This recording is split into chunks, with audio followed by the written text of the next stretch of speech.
What's up, everybody? BigSweetC here with you. Got another fantastic podcast, episode number 6 of the Another Gamer Dad podcast, starring yours truly, BigSweetC. I do want to remind you guys that we are now on Spotify. This will be up the Tuesday after I post the Saturday of on YouTube. So this one will come out Saturday. When will it be? The 22nd, I think. And then Tuesday, 3 days after that, Sunday, Monday, Tuesday, 3 days after that, it'll be up on Spotify. But the first 5 episodes are already up there if you guys want to check it out. I've noticed I only have the one follower. It's probably myself. So just want to remind you guys that there is always that option if you choose to do so. So we'll get right into today's episode. I want to start with something that I've kind of been thinking about for a while now. My son is 17 months old. We took him to his, 19 months old. We took him to his 18-month checkup last month, and the doctor was a little concerned because he should, by this time, according to the doctor, be saying about 15 to 20 different words. And while he said a few at certain times, he has said dad, dad. He has said mama. He said a couple other words, probably more likely on accident than anything. The truth is, he doesn't talk a whole lot. He doesn't really say mama anymore. He doesn't say no. He doesn't say more. He doesn't say really anything other than dad, dad. And he makes a lot of like just sounds, right? And now, when he's making his sounds, he is trying to communicate with us. So he just kind of hasn't figured out how to speak yet. And, I was thinking about it after we were leaving the doctors. I was kind of worried about it at first. Like I see all these posts on Instagram and Twitter and stuff about parents and where your kids' milestones should be. And how to, encourage them and what they're supposed to be doing at certain stages in their life. And so it kind of got me, I don't want to say a little depressed, but a little nervous, because our doctor is talking about taking him to maybe a speech therapist. Maybe maybe he's got something mentally wrong or physically wrong with him that is not allowing him to talk properly. And so it got me worried. But my wife, the great woman that she is, kind of consoled me a little bit. She's been talking to some of her friends. She actually had a friend that had a child that didn't speak till he was almost 5. So she, whichever it was, almost 5. So we're not quite that far along. And there's other milestones like our son walks backwards. He can run. He basically climbs up and down the stairs by himself. He doesn't need us to help him up or down. And so there's other things that he does very, very well. He's super strong. Like I can't believe how strong he is.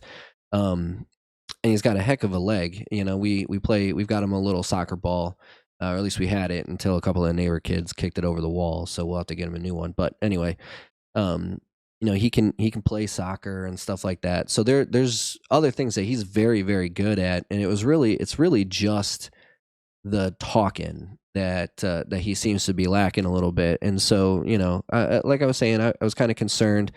But my wife kind of, again, the great woman that she is, kind of calmed me down with it. And I bring this up because, I want new parents like myself and my wife to understand that not everything goes as planned. Like it's not incumbent on every child to develop in the same way. Women develop faster than boys, generally speaking. Boys grow physically stronger than girls, technically speaking. And so, but everybody kind of grows at their own rate, and so my child might grow up to be a super physical specimen of a man who just kind of keeps quiet, and that's okay too. And I have to, remind myself of that it's not what other people think. The best parent for your child is you. And I got to remind myself that because, again, social media can be a big influence. Your doctors that you take your child to can be a big influence. And anybody that might be kind of feeling through that, I want you to know that we're going through the same thing as well. Like all new parents, who knows? There is no, you can read all the books on how to be a parent that you want. You can see all the tips and tricks on Instagram and Facebook and stuff that you want, but you're not going to know what kind of parent you are. You're not going to know what kind of child you have until you are a parent that has that child. And so, I kind of want to bring this up because, again, like I was worried for a little while about my child's development. Did I do something wrong? Did my wife do something wrong? Collectively, have we done something wrong? Is there something that we should be doing? Really, in the end, it's all just kind of like unburdened, unnecessary stress you're putting on yourself because the child is going to grow at the pace the child chooses to grow at. And all you can do is be there to support him and encourage him in whichever way, whichever path he decides to grow in. And so, um, again, I just wanted to bring this up in case any of you guys are going through that kind of thing. This, part of this podcast is me just kind of getting some of these things off my chest as well. So, parents can reach out to me if you want, and I can tell you what I went through, or what I'm going through, or what we're going through, or what Christopher is going through. And we can help each other. We don't have to bear these burdens on our own. We don't have to stress ourselves out because so and so says our child is not growing at the rate that he should be growing at, or he's not developing at the rate that he should be developing at. We don't have to go through this alone. We're all different. We're all unique, and so there's somebody out there that you can reach out to, and I feel like I could be one of those people if you really need it. And I do. This is my way of reaching out, saying, "Hey, I don't always feel like I'm the best parent, but the truth is, again, the best parent for my child is my wife and I, because we created him. We're with him every day. The worst thing we could do is pretend that it is our fault and then give him to somebody else that he doesn't know or doesn't recognize, and that's not how I want my son to grow up. I want him to grow up knowing that he can come to my wife and I with these questions, with these issues, and to be able to reconcile whatever it is he's going through with our help if he needs it, without our help if he chooses not to, and so do yourself a favor, stick with it. I know I'm going to. One of these days, I know he's going to talk because, again, he makes a lot of sounds, and he's always yelling out "dad, dad," which makes me feel great. It kind of bums my wife out because she generally spends more time with him than I do on a given day. But just remind yourself that you're doing the best that you can, and your child will grow when your child grows. There are certain things that obviously there's kids with autism, there's kids with Down syndrome and stuff. There are certain aspects that you can kind of tell that there's probably something more physical or more mentally wrong. But if you have a child that on an everyday basis eats, sleeps, talks, makes noise, plays with his toys, reacts to when you call his name and stuff like that, calls her name and whatnot.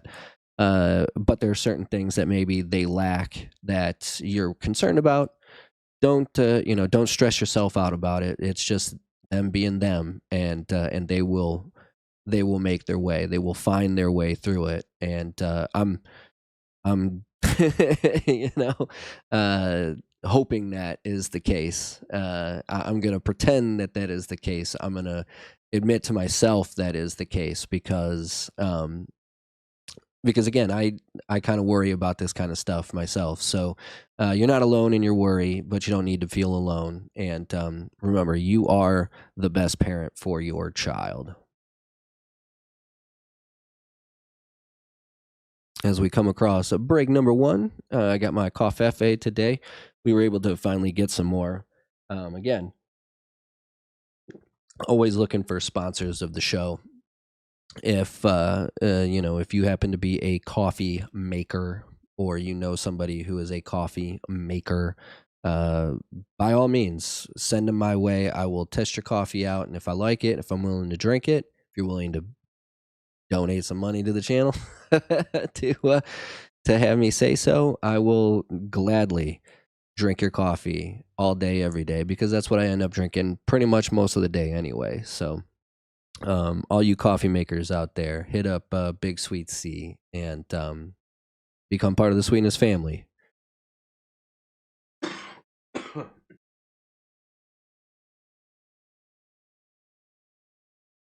As we move on to our gaming segment number 2 of the podcast today, I know part 1 was kind of short. It was more of a event than it was anything else.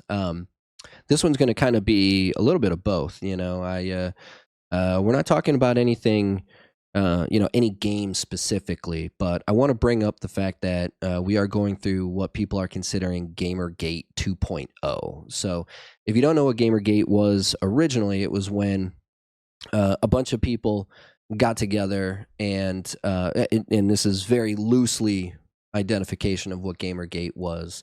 But it's when a bunch of people got together, and a bunch of quote feminists and whatnot got together and started harassing people in the gaming industry about a lack of diversity, and so there was this big movement to be more inclusive in video games, give more people of color, more people of different genders, more opportunity to have creative control over the games in the industry. And now, depending on how you feel about that, I'm not here to say you should feel this way, you should feel that way about it. I'm just kind of here to kind of give my thoughts and kind of explain why a lot of it is an imbalanced argument. And so, specifically, what I'm going to focus on is this idea of forced diversity in gamings. Right? We know it as DEI, diversity, inclusion.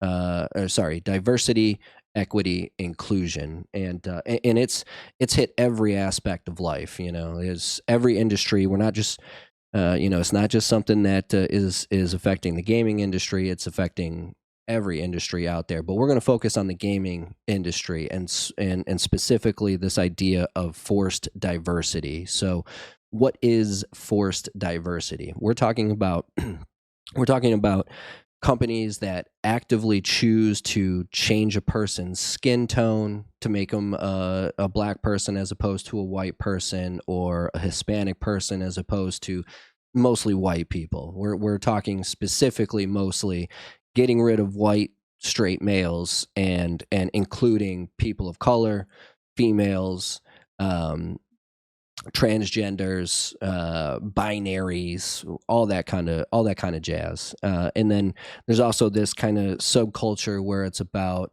not making all the women these like super attractive, big booty, big titty, feminine, more real woman looking types. Um, and so the idea of forced diversity is to take one's creative idea and completely change it to fit a certain narrative, and that is all over the gaming industry today. I mean, it's very obvious to see.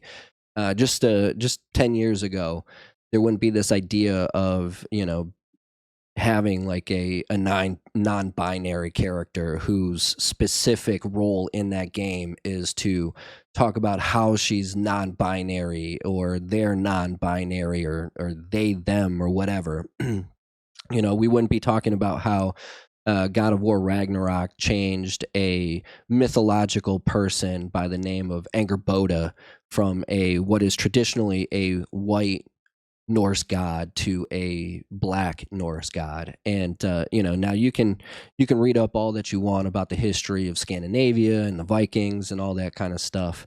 But traditionally speaking, in Norse mythology, Angerboda is a white woman. She's I don't think she's officially a wife of Loki, but she's definitely one of like his attachments, if you will. And she's actually the mother of Fenrir, who is the one that brings about Ragnarok, right?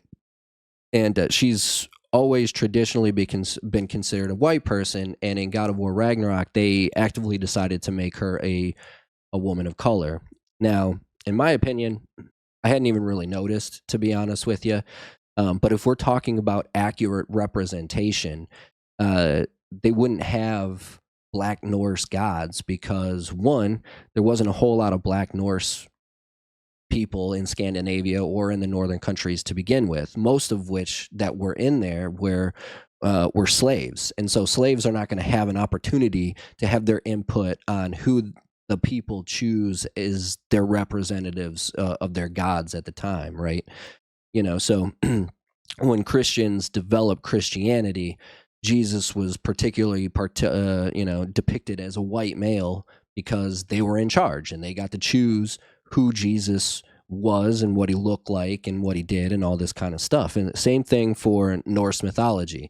The people in charge are the ones that are going to choose what skin color their gods are. And so, for them to actively make the decision to make Angrboda a Black woman, that is forced diversity, whether you agree with it or not. It's actively changing a normal representation into a different representation to fit a specific narrative. That is the by definition forced diversity.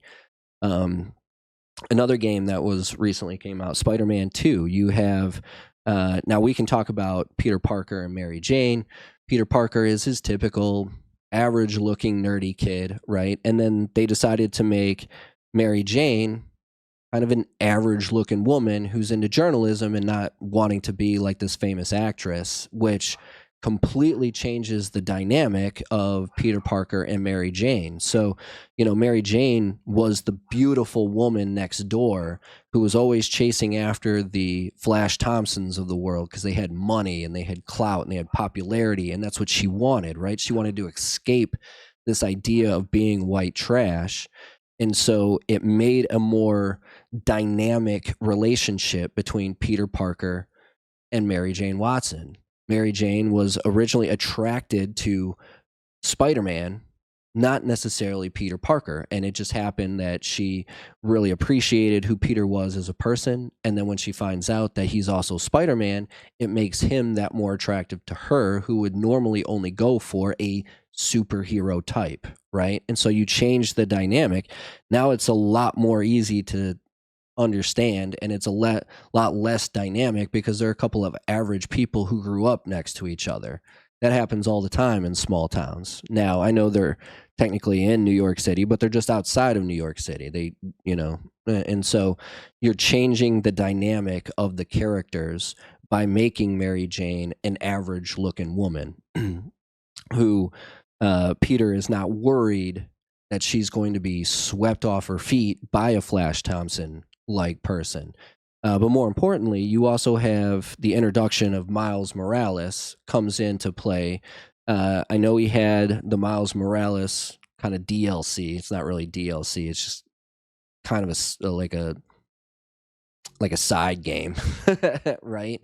And so you introduce him before 2, and then you have them team up into only to have Peter Parker walk away at the end saying, I don't really feel like being Spider-Man anymore, so you take over. And now you're probably going to have a Spider-Man 3 that doesn't have Peter Parker in it. You only have the Hispanic Black Miles Morales Spider-Man, right? And so you're actively choosing to eliminate part of the representation to fully endorse the other representation. That is forced diversity.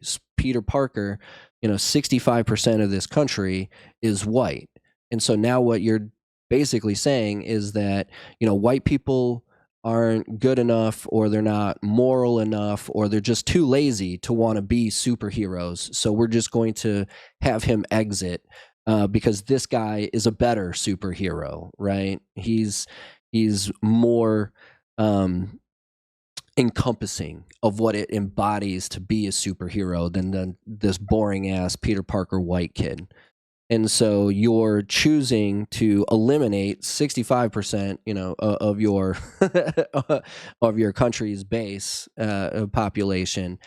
So hopefully that 13% feel that they are okay, the safe to play this game. And so you're forcing this narrative down people's throats, whether you want to admit it or not. Now, again, I'm not here to tell you you should hate diversity, you should like diversity. I actually don't really give two flying fucks. I don't mind Miles Morales as Spider-Man at all. It's just a Spider-Man game for me. In my opinion, if you're going to do that, I'd probably just get rid of most of the personal aspect of it, Miles Morales, Peter Parker, and just basically have 80% of the game just be Spider Man, right? And so, but again, by eliminating one race and one identification and promoting another, you are doing forced diversity. You are essentially saying that this character is more deserving than this character. Whether that's whether that's a good thing, whether that's a bad thing, that's up to you to make your decision. But that is what the Spider-Man franchise is saying to 65% of this country. um, Now there's a lot of things going on that that kind of show this forced diversity. For instance, the Sweet Baby Inc. They're the predominant targets. I would say I wouldn't say the predominant targets. I would say the predominant pushers of what we're calling Gamergate 2.0. Because these are these consultants that have gone in after the game has already been written, and then they go in and they say, no, this person doesn't belong here. This person should be here instead. No, this guy should be a female. No, this guy should be a transgender, that kind of thing. So if you're creating something and you put it out there, and then you have to go to some other company to say, no, we need to eliminate this X amount of people to put this X amount of people in, you're forcing your diversity. You are actively eliminating your creative process so you can then hope that at some point more people feel comfortable with your product. But really what you're doing is you're just eliminating your creative choices. You're actively dismissing everything that you've created in a hope that this consultant group that represents a very small minority will then go out and make your video game better. Whether it does or not, whether it doesn't, that's not for me to decide. That's for you to decide. Again, I knowingly went out and bought Spider-Man 2, knowing that Sweet Baby Inc. had a part of it. My favorite game right now is Final Fantasy VII Rebirth, even though I believe Sweet Baby Inc. also had some sort of consultation with the creators of that game as well. And I've loved Rebirth from the minute I've started playing it. And so, again, I'm not here to tell you whether diversity is bad or not, but I am here to tell you that there is an active program going to facilitate this narrative that certain people are more deserving of others than others. It is 100% fact that forced diversity is out there, and companies like Sweet Baby Inc. are promoting this narrative. Which is why Gamergate 2 has come back up, because there's this Steam group out there that was created by a Brazilian guy who they're trying to, broadcast as some racist white supremacist, because this is what they do. They can't prove your argument wrong. They don't want to debate you on the argument stage.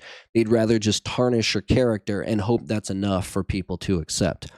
Because they don't really have an argument. There was absolutely no reason for Anger Boda to be changed from a white girl to a black girl, other than this group said, we want a black person in there. There's this whole backlash against, I think it's Shogun, the TV show, set in feudal Japan, of all places. Why isn't there more black people? Do you know anything about the history of Japan?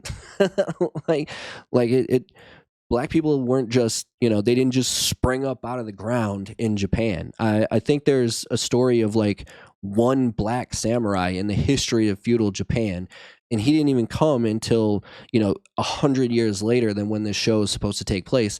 And he wasn't even a samurai; he was like an assistant, right?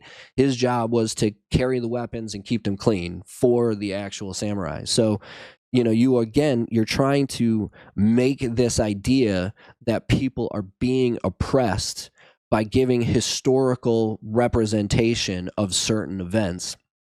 That, by its very definition, is forced diversity. This Sweet Baby Inc. trying to get this Steam group shut down, and the creator of the Steam group being harassed as a white supremacist and a racist when he's Brazilian, as a matter of fact. So there's a very good chance that he's not white at all. He's most likely Portuguese and or somewhat black in color. Um, he's just putting this group together because if you can then go in and say, hey, we need this in representation, you have just as much right to say, hey, these people are changing your games. You decide whether they're not telling you don't buy these games, do buy these games. They're saying, hey, you should know what you're buying. And this is the games they've been working on. You then choose whether or not you want to buy these games or not. That is the peak of free market capitalism. That is exactly what free market capitalism is about. You put out a product, somebody says, hey, this product was created by so and so, and then the market decides whether they want to buy this game or not. Now, the reason they're trying to shut this group down is because their sales are down because people don't want to put up with the Sweet Baby Inc. stuff. They don't want this forced diversity on them. It's still, and it's definitely changing every day, obviously. But I mean, most people that I know that play Steam games are males. And so they want a sexy woman protagonist like Lara Croft. And so if you are then telling them they can't have that, they have every right to say, I don't want to buy your product then. And if your product starts to fail, usually what that means is the industry is then going to go back to creating sexy protagonist women. And that's capitalism. Trying to harass somebody and shut this group down is the opposite of free market capitalism. That's actually fascism. That's when, there's a whole lot of explaining left to do. And, the United States, by all rights, is not actually a free market capitalist society. It's actually a corporate oligarchy. We're run by a corporate dictatorship, but that is a different discussion for a different time. But I am here to tell you that Gamergate 2.0 is a real thing, and companies that are the representation of companies like Sweet Baby Inc. are not trying to promote a different idea. They're trying to force a different narrative onto you, whether you want it or not.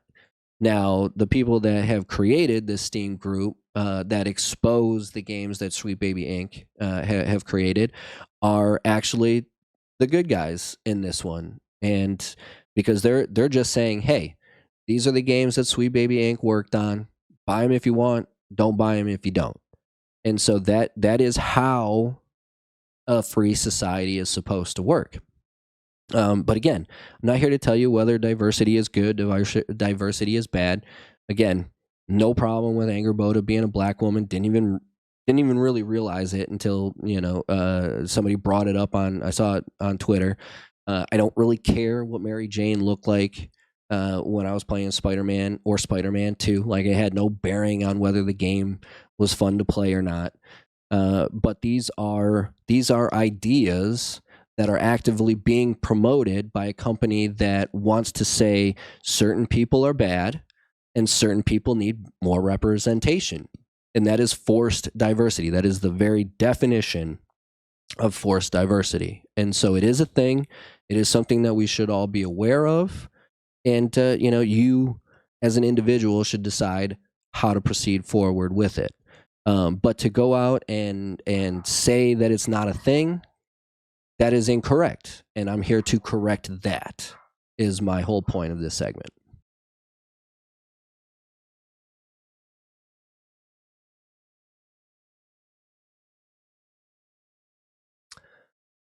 For my second break of the day, I was hoping to have some of my Field of Greens stuff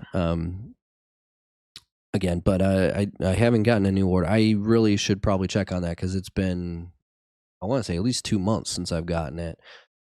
Maybe I'm on every 3 month special, or maybe they sent it to my LA house. But Field of Greens did generally make me feel better, and I've actually felt a lot better. I stopped smoking, uh, and uh, and I've stopped drinking, and so I generally feel a lot better because of it. It took, the last time I smoked weed was back in February for the Super Bowl, and it took a good month for it to really kick in. But I think I've finally, got most of it out of my system, and I think my lungs are a lot healthier for it.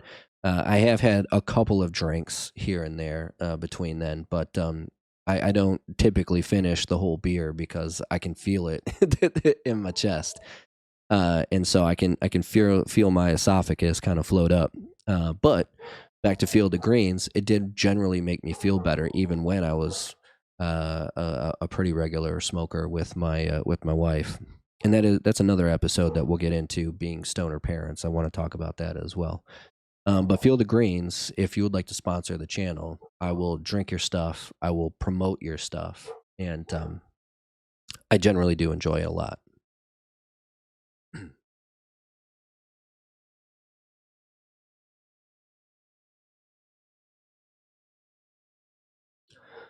Now we're going to get into our sports segment. This should be a fun one because we've got a couple of things to talk about. So, first and foremost, we have the fantasy basketball league that I'm in for the Straight Outta Sin City podcast has officially kicked off. It started yesterday.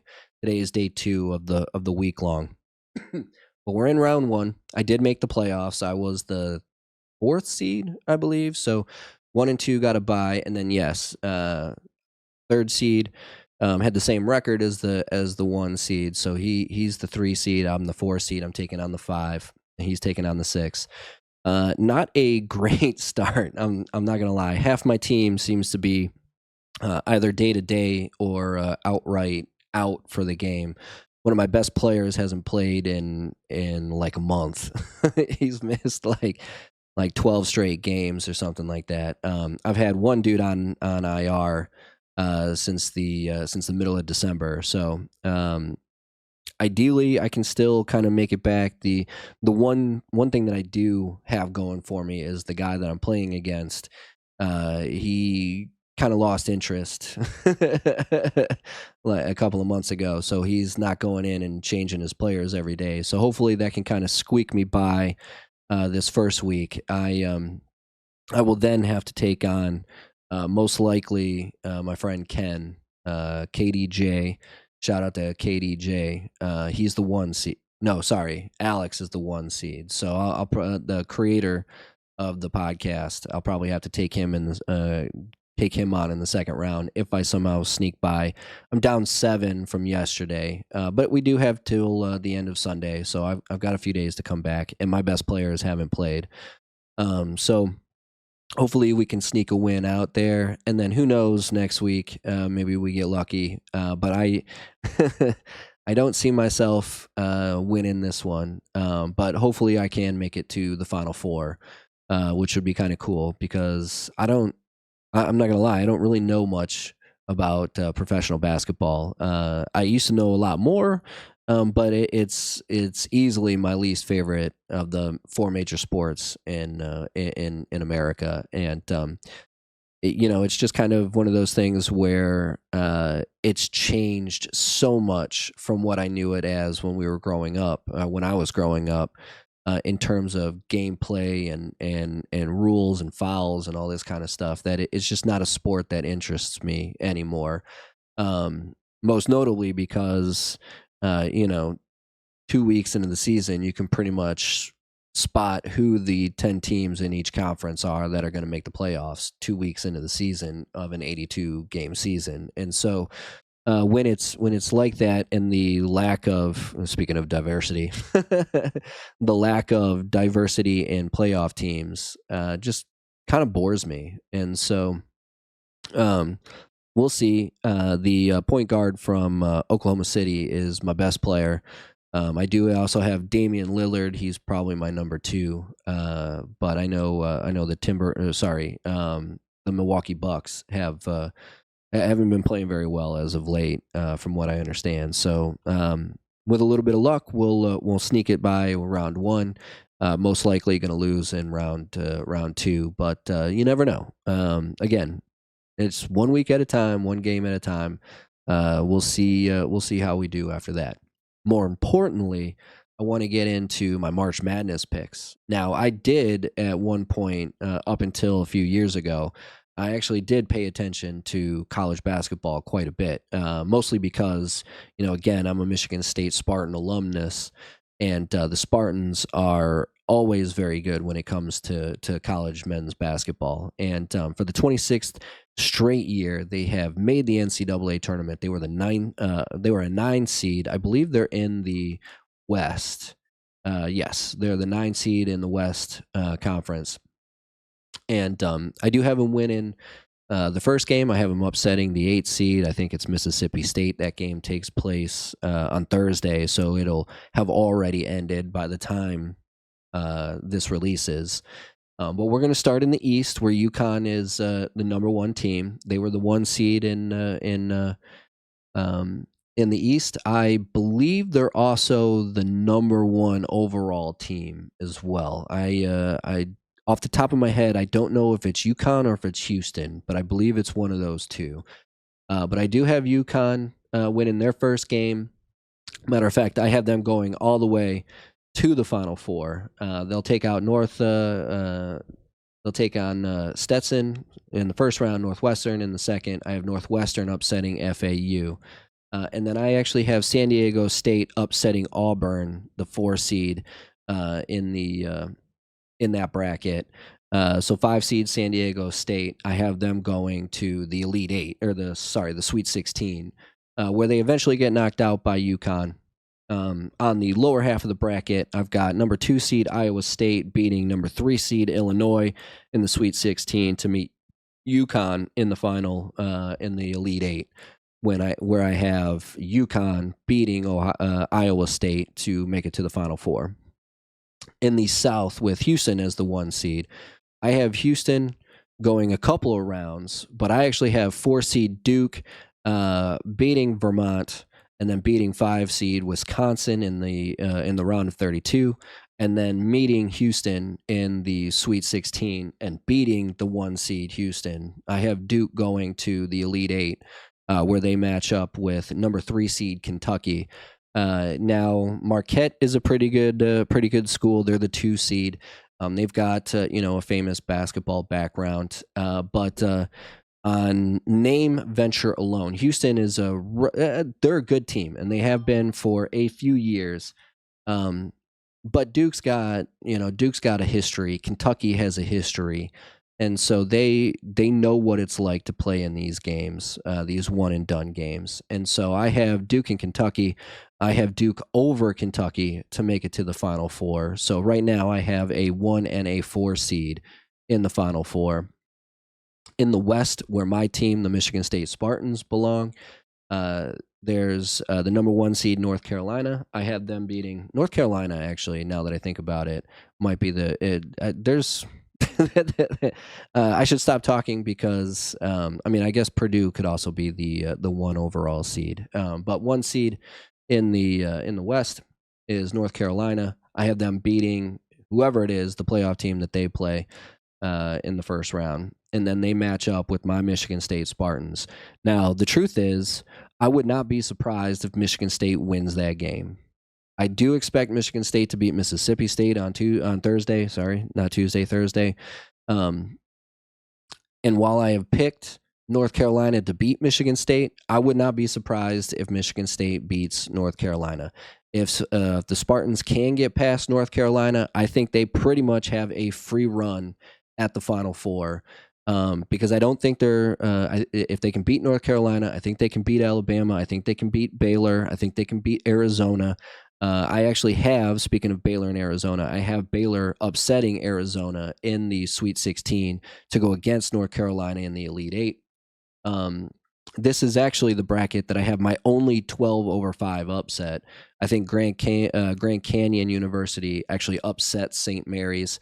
St. Mary's is a fantastic school. I think they're a 5 seed mostly on history itself, and I think Grand Canyon University has got something to prove. So I think they come out strong. I don't think they're going to be able to beat anybody else, but I do think they come out strong in game one and upset St. Mary's. Then they go on to get beat by Alabama, the 4 seed. But I have North Carolina beating Michigan State as much as it pains me to do so, and then beating Alabama in the Sweet 16 to make it to the Elite Eight. And then I have North Carolina upsetting. It wouldn't really be an upset. North Carolina beating Baylor, the 3 seed, in the Sweet 16 to make it in the Elite Eight to make it to the Final Four.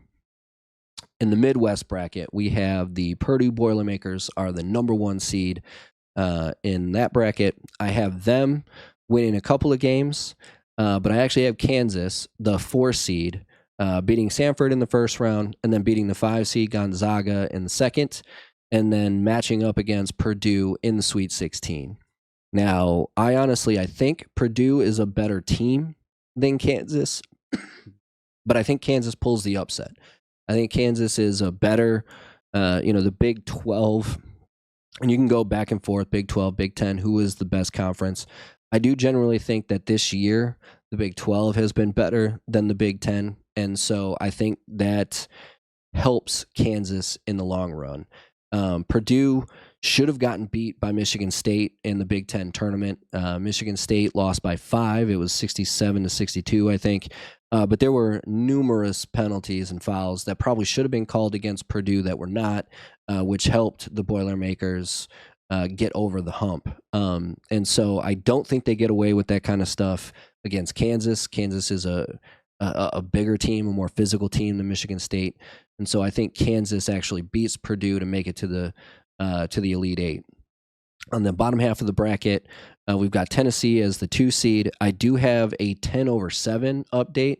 I don't even know who it's going to be, UVA or CSU, but I don't think Texas comes out and wins their first game. I think the 10 seed, whoever it happens to be, ends up beating Texas. They go on to play Tennessee, who then, of course, is going to beat them. Tennessee making it to the Sweet 16. I have them matching up against Creighton, who beats Akron and South Carolina. But I do have Creighton upsetting Tennessee to make it to the Elite Eight. However, I have Kansas, the 4 seed, going to the Final Four after they defeat Creighton. So my Final Four happens to be 2 1 seeds and 2 4 seeds. Now, this actually, more than any other year that I can think of, has the very real possibility of being all 1 seeds in the Final Four. I just don't see that happening. It's not something that happens very often. Matter of fact, I can't even remember the last time that it happened off the top of my head. But because it's one of those things where it's not a series. It's not like the NBA. You don't get 3-4 opportunities at a team. You have to play your best game that day. And there's always a chance with teams that have history like Duke and Kansas. There's always a chance for them to somehow win the day. They've been there before. They've won tons and tons of titles overall, and so I've got UConn and North Carolina and Glendale, Arizona, and then Duke and Kansas as the other Final Four game.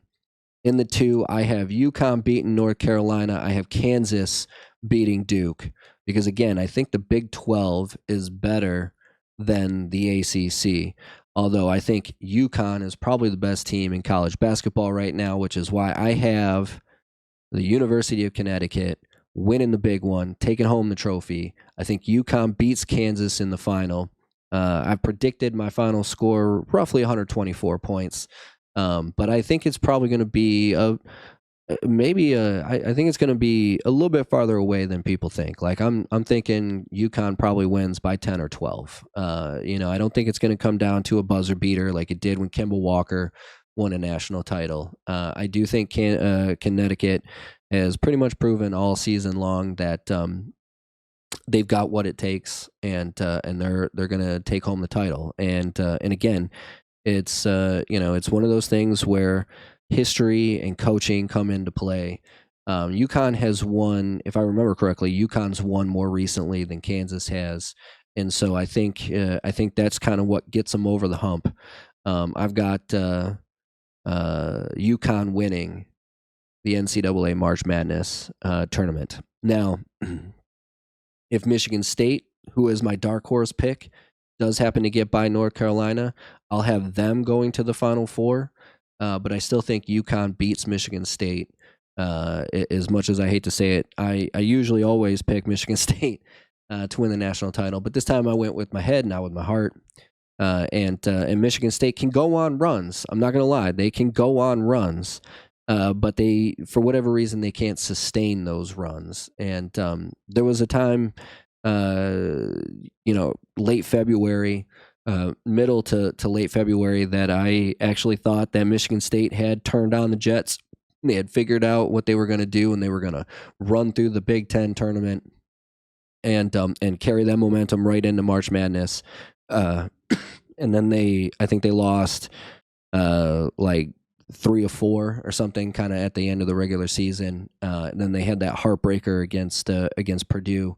My biggest concern with Michigan State is they get themselves in that position like they were with Purdue, and it their mentality kind of gives up on them, and I hate to say that because I think Tom Izzo is arguably the best college basketball coach in that still has a job right now.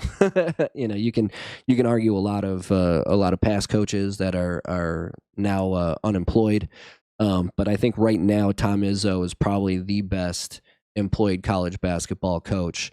He just doesn't promote leaving after 1 or 2 seasons. He looks for recruits that are at least at the time willing to say that they're going to be there for 4 years and they're going to graduate from Michigan State. Those are the types of players he looks for. And I say, at least they say they are, because, Miles Bridges, Zach Rudolph, these were one and done guys that are not typical of Tom Izzo's style. And so I think he doesn't pick, I don't think he gets as good of recruits as he probably should, because a lot of these players are now looking to stay 4 years at a university, and they're looking to play their 1 year that they have to in college and go to the NBA. And so, which, that's a whole nother conversation. I totally think that once you're 18, if you can play pro, you should be able to go pro. Like, I hate this idea that you have to go to college for a year. I think that's the stupidest thing ever. Because you end up getting just these one and dones like Derrick Rose and Zach Rudolph and everything, and I think it hurts the game of college basketball, because college basketball is a much more team oriented basketball than the NBA, which is more isolation, more one on ones, that kind of thing. And so, but again, a different conversation for a different day. However, in the end, BigSweetC is going with UConn to win the national title over Kansas. My final 4: UConn, North Carolina, Duke, and Kansas. It's 2 1 seeds, 2 4 seeds, with UConn winning it all for the second time in 4 years, I believe, 5 years. Don't quote me on that. Like I said, I used to pay a lot more attention to college basketball than I do now. But I believe it's the second time in maybe 5 years. But either way, I have UConn winning the national title.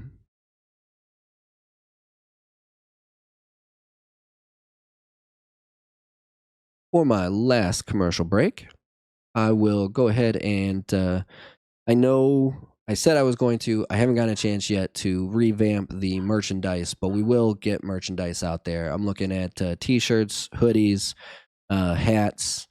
I think I'm gonna keep the stickers, but I think I'm gonna get rid of the other stuff like the bag and the phone case and stuff like that. I think those are just kind of like worthless items that people aren't gonna aren't gonna purchase anything anyway. But I do plan on getting the merch store up and running again.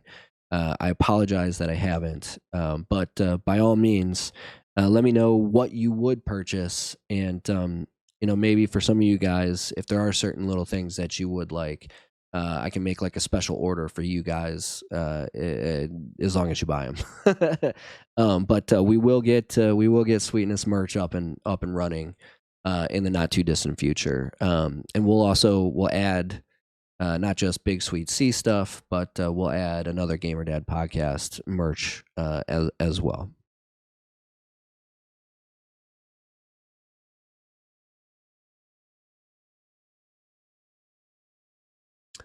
For our final segment of the day, it's the what I usually call the film segment, but I think I'm actually going to revamp it to the cinema segment because again, I while I prefer film to TV, the truth is a lot of streaming and stuff is really kind of becoming the main way people get their film entertainment, if you will. So we're going to switch it up to the cinema. That way because I also want to talk about TV shows and streaming stuff and not just stuff that you see in the movies. So the movie theater. So um, I kind of wanted to say that I did, in case you don't remember, a couple episodes ago, I picked Oppenheimer to win Best Picture at the Oscars. It dominated the Oscars and definitely won Best Picture. I finally got to see it. It's excellent. It was again, I can't compare it to everything else, but it is definitely one of the best movies that I saw last year, and it was a fantastic film that I highly recommend. However, in this segment, I want to talk about one that is a little bit more recent, and that is Netflix's Avatar: The Last Airbender live action remake. I had tweeted this out before. It is. I don't understand what all the hate about it was. We were talking in the gaming segment about diversity and whatnot, and I can kind of see, why people were upset at some of the casting. In the in the original cartoon, a lot of the characters are slender and attractive. In this one, they're kind of chubby and not attractive. But I mean, these are 15, 16-year olds. So like, what are we discussing here? Like, are we really gonna nitpick about certain aspects of pedophilia? Generally speaking, I thought the casting was okay. I think they did a really, really good job with Aang. I think he looks the part. He kind of feels the part. He's this tiny, bald kid with ears that kind of stick out. Um, and he seems to really get the feel of Aang and his confusion as to how to be the Avatar without anybody to teach him how to be the Avatar, how to be, the leader of this world that he doesn't know anything about because he's, been missing for 100 years. And so his internal conflict trying to be the Avatar, but at the same time not being what people expect of the Avatar, I think was a very good casting choice. I also think Sokka was a very good casting choice. Sokka, more than anybody, looks like what I would expect Sokka to look like outside of maybe slightly lighter skinned. you know, Sokka and Katara were definitely a little darker skinned in the anime series as opposed to the live action. But I think Sokka's like facial expressions, his kind of dumbfoundedness, his naivete, I think was very spot on compared to the anime remake or to the anime original. The others were okay. Katara was okay. Um, Zuko was a little bit more whiny than I would have expected him to be. Like, yeah, Zuko from the original anime, yes, he was upset that his dad banished him, but in my opinion, in the anime, he was a lot more definite. I am going to find the Avatar. We are going to get him. I don't care what stands in my way. It doesn't matter what obstacles I have to go through. In this one, he's kind of like, oh man, everybody hates me. Everybody's against me. I don't have any friends. And I still have to go through this, and there's nothing going to stop me, but I'm just going to whine about everything. And what really made me think that was kind of at the end when he's talking with Commander Zhao, and Zhao like finally admits to him that your dad doesn't expect you to find the Avatar and come back. And now that's not necessarily true, but he was saying it to get under Zuko's skin, and Zuko lets that really bother him, and in my opinion, I don't think that really would have bothered Zuko, because Zuko looks at him, and for the most part of the of the live action season, he looks at Commander Zhao as just kind of like this guy who's greedy and wants power and stuff like that. And so for all of a sudden, this one statement to say, to make him feel like he's worthless, it just doesn't. It seems off character to me. Um, Katara, on the other instance, why she doesn't bother trying to help Aang learn waterbending on their adventure the whole season is beyond me. Because you missed a vital moment in the original anime, when she is teaching Aang, and they get to the point where she's struggling with certain stuff, and they do show her struggling with some of the more advanced water bending moves. But in the TV show, Aang picks it up really easy, and he should, because he's the fucking Avatar, right? Like, he is inherently better at bending than everybody else, because he's got this lineage of being the Avatar. And so there's a great moment of conflict between Katara and Aang, as Aang seemingly is really, really good at waterbending right out of the gate with no training whatsoever, and Katara is kind of struggling. And it shows a giant character arc when they do get to the Northern Water Tribe at the end of the end of the book one, and Katara is able to prove that women should be able to fight, because she can stand her ground against the Northern Waterbender master.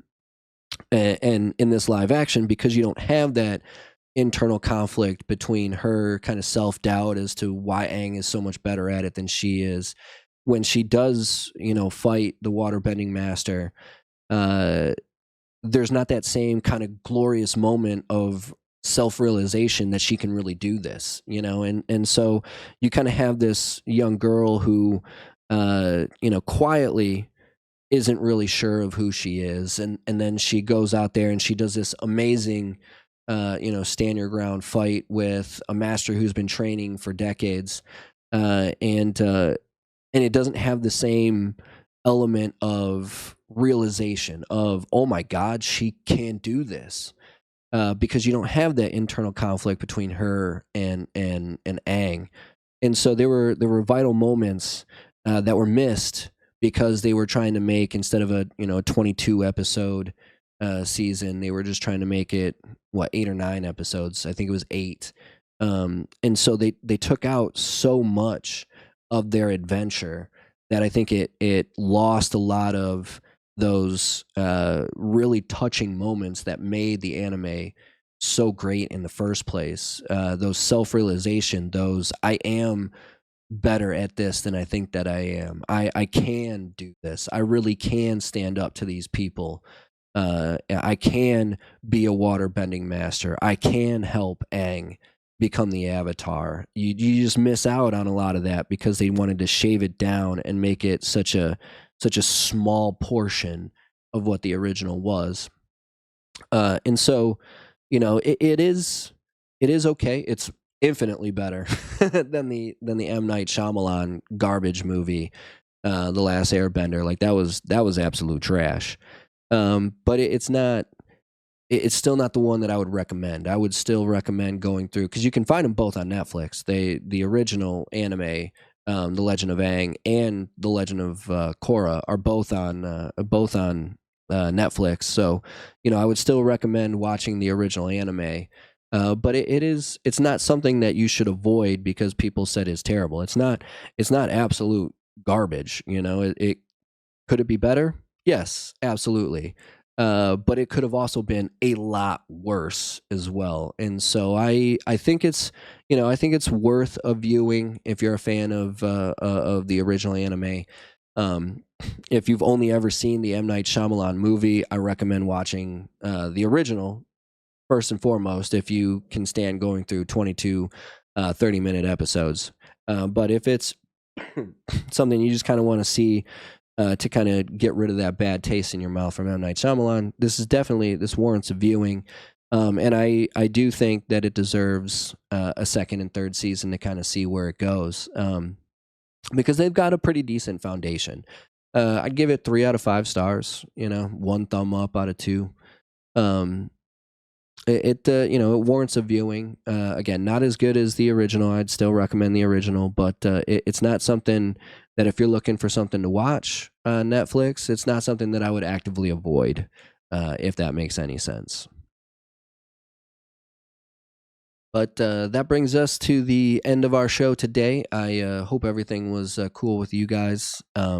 Appreciate you listening this far. If you did make it this far, if you did, do me that favor, hit that like button, hit that sub button, hit that notification bell. We've got plenty of stuff coming out. So this will drop on Saturday. I wish I could think of what I'm recording this on Tuesday the 19th.